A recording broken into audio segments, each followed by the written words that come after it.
What if I told you that while most Norwegians are locking themselves into 30-year mortgages for apartments, barely larger than a parking space in Oslo, there are towns across Norway quietly offering free land or almost free residential plots just to convince people to move there. It sounds like something you'd hear from someone who's spent too much time alone under the northern lights, but it's real. I'm Mr. Norwegian, and these are legitimate municipal programs. Real councils, real land, real conditions. These towns aren't doing this for fun. They're doing it because without new residents, they disappear. Support the channel or keep renting a concrete box where your rent rises every year. Your neighbor runs a drill at midnight, and your landlord calls it market correction. Just kidding. Subscribe now. Let's talk about the places where Norway is quite literally begging people to stay. Kautokeino, Finnmark. Deep in northern Norway, far above the Arctic Circle, Kautokeino is a place where winter is not a season. It's a personality trait. The municipality has offered free or symbolic price residential land to people willing to build a house and live there permanently. This is not a flip and run scheme. You commit to building within a set time frame, usually to 2-3 years, and you agree to live in the home as your primary residence for several years. If you don't, the land goes back to the municipality. The plots are large, often around 1,000 square meters, and basic services like schools, healthcare, and municipal jobs exist. Employment comes from education, public administration, semi-cultural institutions, reindeer herding, and remote work if your internet behaves. This is land ownership without land speculation, and the town is very clear about that. Living in Kautokeino means accepting a reality most people only romanticize on Instagram. Long polar nights where the sun disappears for weeks, temperatures that punish unpreparedness, and a rhythm of life that does not care about urban schedules or convenience culture. The municipality does not hide this.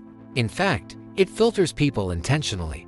These land programs are designed to attract residents who understand that stability, not excitement, is the currency here. Families who want their children to grow up in a closed-knit environment. Professionals who can work remotely without needing cafes and co-working spaces. And individuals who value ownership and independence over constant stimulation. The building requirements are intentionally strict. Minimum house sizes, insulation standards, and construction quality rules exist to prevent temporary structures and half-finished projects. The council wants permanent homes, not experiments. Costs are another reality check.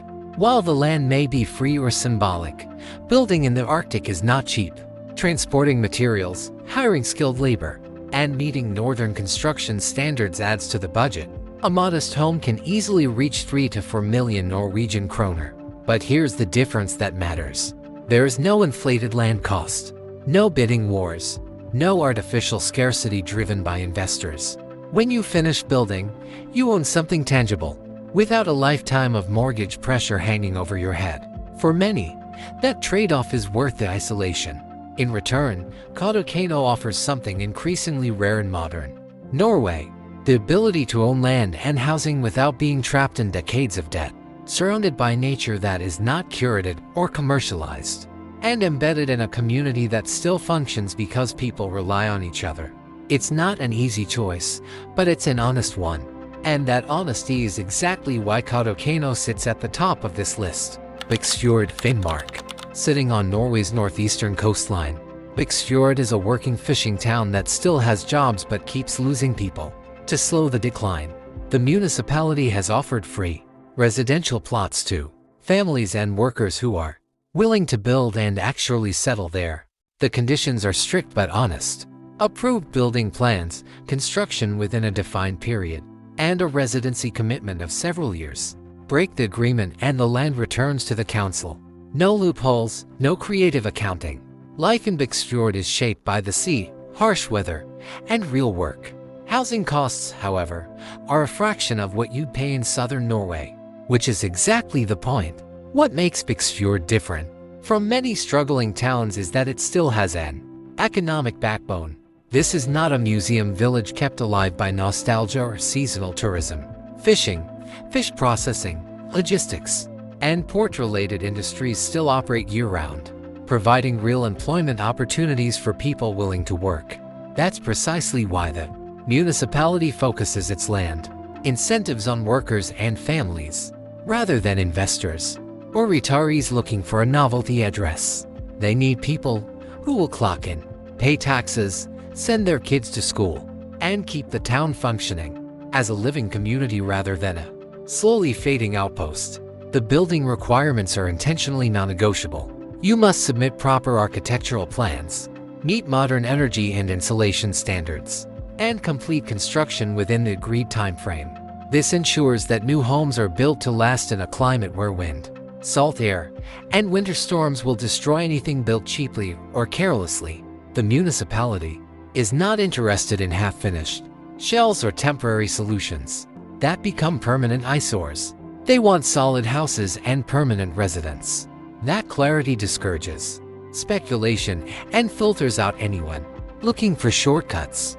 In return, those who commit gain something increasingly rare in modern Europe: stability without financial suffocation.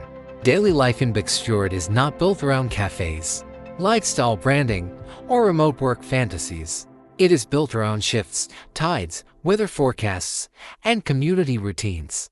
Schools, healthcare, childcare, and basic services still function because enough people use them. Children grow up with space, responsibility, and a close relationship to nature, while adults live in a place where work has a clear purpose and visible impact. The social contract here is simple. The municipality lowers the barrier to entry by removing land costs, and in exchange expects commitment, contribution, and permanence.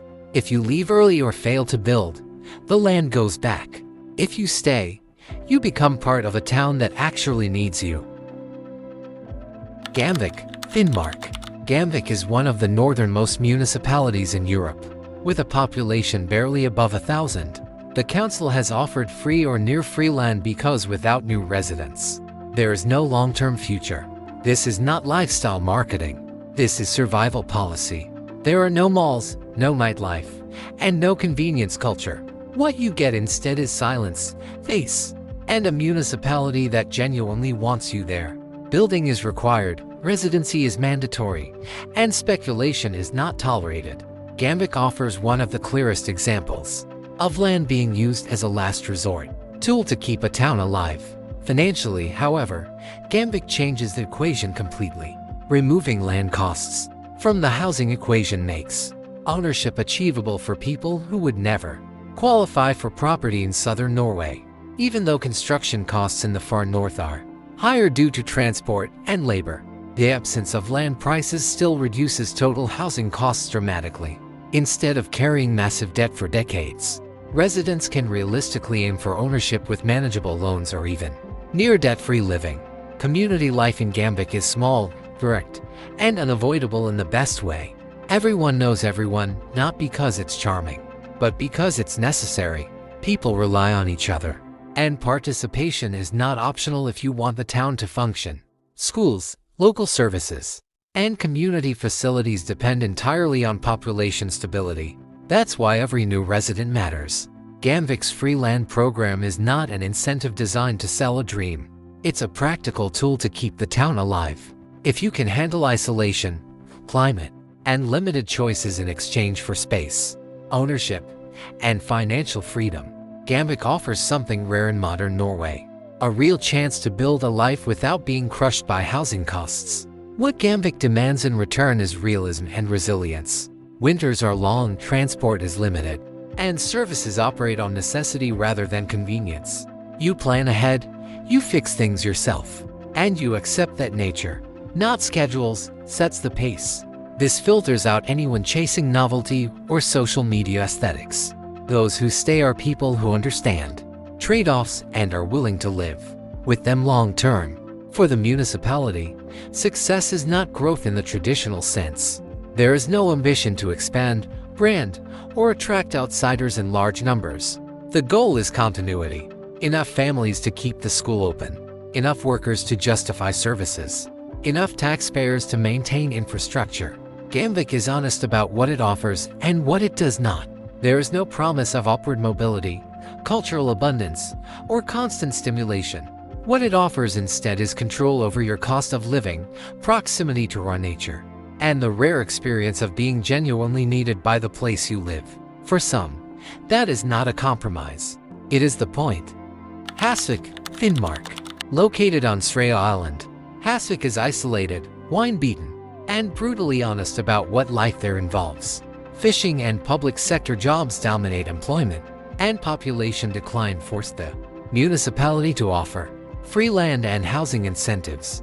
The council is looking for families, tradespeople, and essential workers who are willing to commit long-term. Construction costs are higher because of transport, but when the land itself costs nothing, the overall financial equation changes completely. Hasvik doesn't promise comfort. It offers opportunity in exchange for resilience. Life in Hasvik is shaped by geography more than policy. Being on an island means weather decides schedules, transport is limited, and flexibility becomes a survival skill rather than a personality trait. The municipality makes no attempt to hide this reality. These land incentives are not designed to attract tourists or short-term residents. They exist to bring in people who understand that isolation comes with responsibility and commitment. If you move to Hasvik, you are expected to stay, build, and participate. The land offered through these programs comes with strict conditions. You must submit approved building plans, start construction within a defined time frame, and complete the house according to northern construction standards. Residency requirements are enforced, and speculation is not tolerated. The council wants permanent homes, not secondary residences or investment properties. Every plot is viewed as a potential lifeline for the community. Employment opportunities, while limited, are real. Fishing, fish processing, municipal services, education, healthcare, and skilled trades are in constant demand. Tradespeople in particular are highly valued because maintaining infrastructure on an island requires local skills. Remote work is possible for some, but connectivity and logistics must be planned carefully. This is not a place for vague plans or unrealistic expectations. Financially, Hasvik offers a clear alternative to the southern housing market. While building costs can be higher due to transport and labor constraints, removing land costs dramatically reduces the total investment required for families and individuals priced out of cities. This creates a realistic path to ownership without decades of debt. Instead of paying inflated prices for proximity to convenience, residents here invest in stability and independence. Community life in Hasvik is direct and unavoidable. With a small population, participation is not optional. People know each other, rely on each other, and contribute because the town's survival depends on it. Schools, services, and local businesses only exist if enough people commit long-term. That's why the municipality is selective about who receives land. Vard, Finnmark. Vard has lost more than half of its population over the decades. Once a thriving fishing town, it now uses free or heavily discounted land as a last defense against becoming a ghost town. The municipality requires approved building plans, strict timelines, and permanent residency commitments. If you can handle extreme weather, long winters, and isolation, Vard offers something cities never will: the chance to own land and a home without lifelong debt. Life in Vard is shaped by the Barents Sea and relentless weather. Winters are long, dark, and cold, with strong winds that test both buildings and people. Convenience culture does not exist here. There are no endless shopping options, no nightlife, and no distractions designed to soften isolation. What exists instead is space, silence, and a community that understands mutual reliance. People here stay because they choose to, not because it is easy.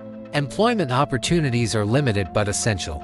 Fishing, fish processing, public services, education, and healthcare form the backbone of the local economy.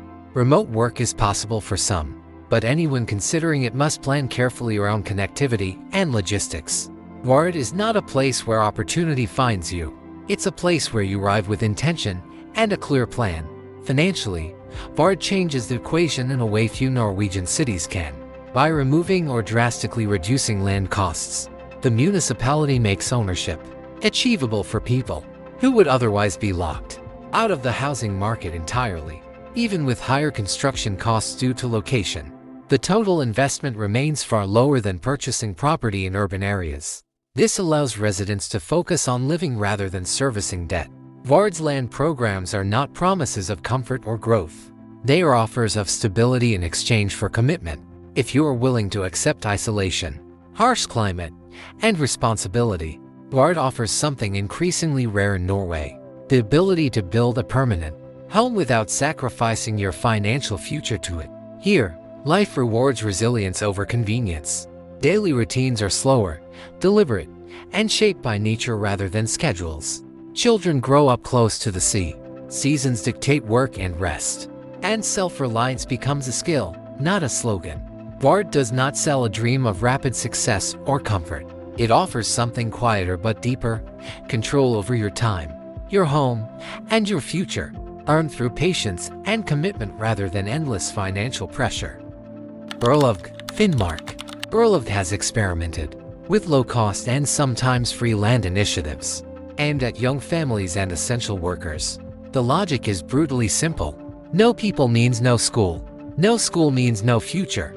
Land becomes the bargaining chip. You build within the required time frame. You live there full-time, and you become part of the town. This isn't a lifestyle upgrade. It's a survival agreement between you and the municipality. Relocate does not sell dreams. It presents a problem and offers a practical solution. The population has been shrinking for years, and the consequences are immediate and measurable. When families leave, class sizes shrink. When schools close, remaining families follow. The municipality understands this chain reaction better than anyone, which is why land is used as leverage to stop the decline. Free or heavily discounted plots are not incentives for speculation, but tools to secure long-term residents who will anchor the community. The conditions attached to these land offers are strict by design. You must submit approved building plans, start construction within a clearly defined period, and complete the house to standards that can withstand Arctic weather. Once built, the home must be your primary residence for several years. If you fail to meet these obligations, the land reverts back to the municipality. There are no shortcuts and no exceptions, because every failed project weakens the town further. Life in Relocate is shaped by the sea, the wind, and routine. Fishing, fish processing, and public sector jobs form the core of the local economy, with steady demand for healthcare workers, teachers, and skilled trades. This is not a place for career experimentation or rapid advancement. It is a place for stability, consistency, and work that directly supports the community you live in. Financially, Relocate offers an alternative path that is disappearing elsewhere in Norway. While building in Finnmark comes with higher material and transport costs, removing land prices from the equation changes everything. Families who would never qualify for property in southern cities can realistically plan for ownership here without decades of debt. That shift alone is enough to make the trade-offs worth considering. Community life in Relocate is not optional. With a small population, everyone's presence matters. Parents are needed to keep schools open. Workers are needed to keep services running. And residents are expected to contribute simply by staying. The municipality is clear about this expectation from the start. Relocate's land initiatives are not about growth or expansion. They are about survival. And if you are willing to commit, the town is willing to meet you halfway. Tryna, Nordland. Far out in the Norwegian Sea, Tryna is an island municipality where convenience has never existed. To attract residents, the municipality has offered heavily discounted plots and development incentives, particularly to remote workers and people willing to contribute locally. Life here revolves around weather, fishing, and community. You don't move to Tryna for entertainment. You move because you want your life to stop revolving around debt. Tryna has always been defined by distance. Located far off the Helgeland coast, it is accessible only by boat, and schedules are dictated by sea conditions rather than personal preference. This isolation is not framed as a selling point. It is simply the reality of daily life. The municipality's land and development incentives are built around that honesty. They are designed to attract people who understand that living here means adapting to nature, not negotiating with it. The plots offered in Tryna usually come with clear expectations. You are expected to build within a set time frame and use the property as your primary residence. These incentives are not meant for holiday homes or speculative projects. The municipality is focused on stabilizing population numbers and strengthening the local community. Every new resident is viewed as an investment in the town's future, not as a source of short-term economic activity.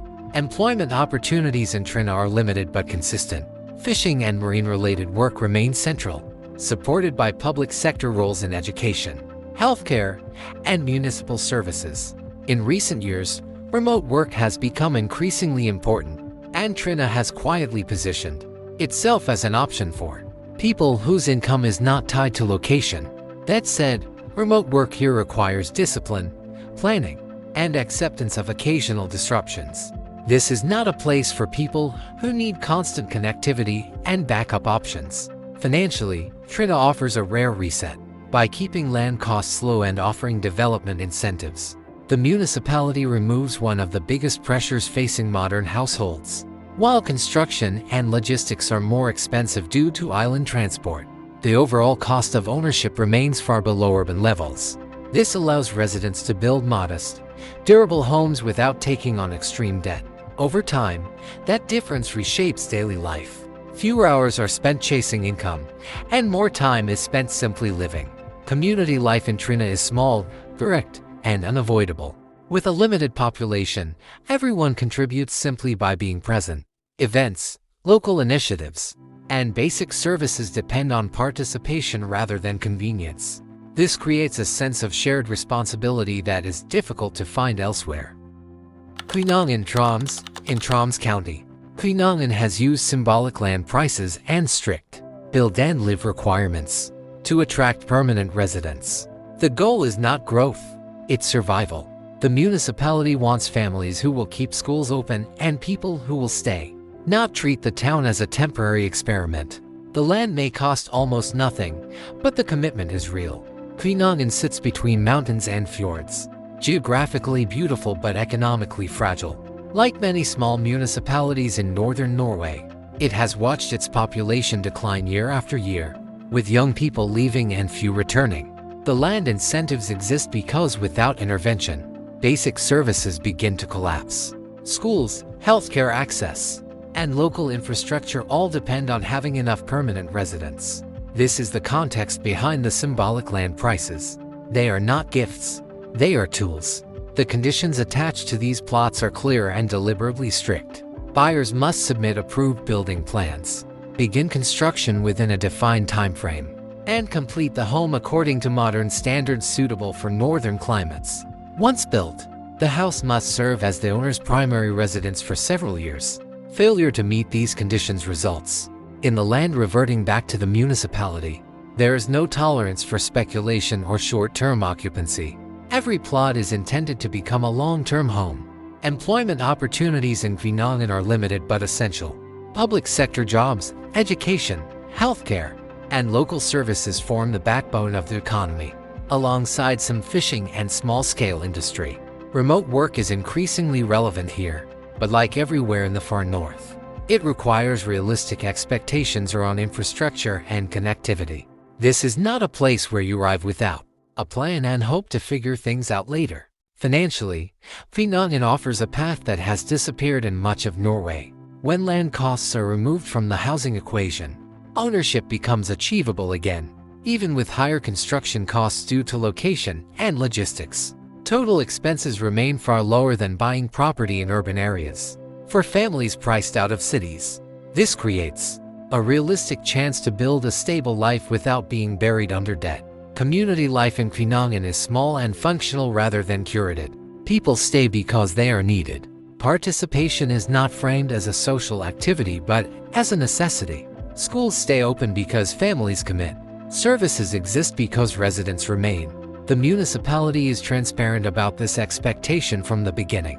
Kvinong's offer is simple and uncompromising. The land may cost almost nothing, but living there requires commitment, responsibility, and permanence. For those willing to make that trade, the reward is stability, ownership, and a life no longer dictated by housing pressure. Rural Senja Island Troms. Several small communities across Senja have reduced land prices to near zero in order to attract permanent residents. These are places where the landscape is dramatic, the winters are dark, and the communities are small enough that anonymity doesn't exist. The councils are clear: build, live, contribute, or don't apply. This is land ownership tied directly to community survival. Life in rural Senja is shaped by nature and scale. Weather controls travel, darkness defines winter routines, and social life happens within a small and visible community. Privacy exists, but anonymity does not. People notice who shows up, who contributes, and who disappears. That social accountability is part of the agreement. These programs are designed for people who understand that living in a small community means being present, reliable, and involved. Employment opportunities vary by location but are generally tied to fishing, aquaculture, public services, and skilled trades. Remote work is increasingly common and often necessary for newcomers, but it requires careful planning around infrastructure and seasonal challenges. Moving here without a clear income strategy is not realistic. The municipalities make this clear from the beginning. Financially, near-zero land prices fundamentally change the housing equation. Even with higher construction and logistics costs, total ownership expenses remain far below urban standards. For many, this is the difference between lifelong renting and actual ownership. The trade-off is isolation, responsibility, and limited choices. Senja's rural land initiatives are not about offering a better lifestyle. They are about offering a viable one. Build, live, contribute. That is the entire contract. For those willing to accept it, Senja offers land ownership that still means something, because it is directly tied to keeping a community alive. What newcomers often underestimate is the mental shift required. Rural Senja does not adapt to you, you adapt to it. Services are limited, choices are fewer, and self-reliance is expected. But in return, daily life gains clarity. Your role matters, your presence is noticed, and your work has visible impact. In a world of temporary living and disposable places, Senja offers something increasingly rare: permanence with responsibility, and ownership that comes with purpose rather than convenience. Time moves differently here. Seasons are not background scenery but organizing forces that dictate work, rest, and social rhythm. Winter narrows life inward, strengthening local bonds, while summer briefly expands everything: light, activity, connection. This cycle reinforces a sense of belonging that cities often dissolve. Senja doesn't promise comfort or ease. It offers continuity for people willing to trade speed for meaning and isolation for relevance. Rural Senja represents not escape but commitment. Rural inlanded and Trøndelag. In parts of inland Norway, far from the tourist image of fjords and northern lights, small municipalities have quietly offered residential land for symbolic prices, sometimes as low as 1 Norwegian krone. The conditions are always the same: build within a set period, live there for several years. No speculation, no shortcuts. These towns aren't chasing growth, they're fighting extinction. Life in these inland towns is quiet, structured, and practical. There are no dramatic landscapes used to sell a dream. Instead, there are forests, farmland, and small town routines. Employment is often tied to local industry, agriculture, public services, education, and healthcare. Remote work has expanded the possibilities, but like everywhere else on this list, moving without a clear income plan is not realistic. Financially, these municipalities offer one of the most accessible paths to ownership in Norway. When land costs are reduced to symbolic levels, housing becomes achievable again for ordinary people. Construction costs still exist, but without land prices, total debt is dramatically lower than in urban areas. This allows residents to build modest homes, plan long-term, and live without constant financial pressure. Community expectations are clear. Participation is not optional, and anonymity is limited. These towns survive because people stay, work, and contribute over time. That is why the conditions are strict and enforcement is real. Inland municipalities and inlanded and Trøndelag are not offering escape or adventure. They are offering continuity. If you are willing to commit to building and staying, they offer something increasingly rare and modern: Norway, land ownership without speculation, and a future that does not depend on endless growth. These programs exist because Norway is facing two crises at once: Cities are becoming unaffordable, and rural areas are emptying out. Free or near free land is the bridge between those problems. Building in rural Norway is not cheap. Expect 3 to 4 million kroner for a modest house. But remove land costs, and suddenly ownership becomes possible without a lifetime of debt. That's the trade-off. You give up convenience, choice, and proximity to urban life. In return, you gain space, security, community, and financial freedom. These programs are real, legal, and constantly changing. Anyone serious should contact municipalities directly. Visit the towns, experience winter, and understand the isolation before committing. Free land in Norway isn't a fantasy. It's a desperate, practical solution by municipalities that would rather give land away than disappear. If this video made you realize that home ownership in Norway might still be possible without selling your future to a bank, subscribe. Because this channel exists to show real alternatives, real places, and real ways out of the housing trap most people think is unavoidable.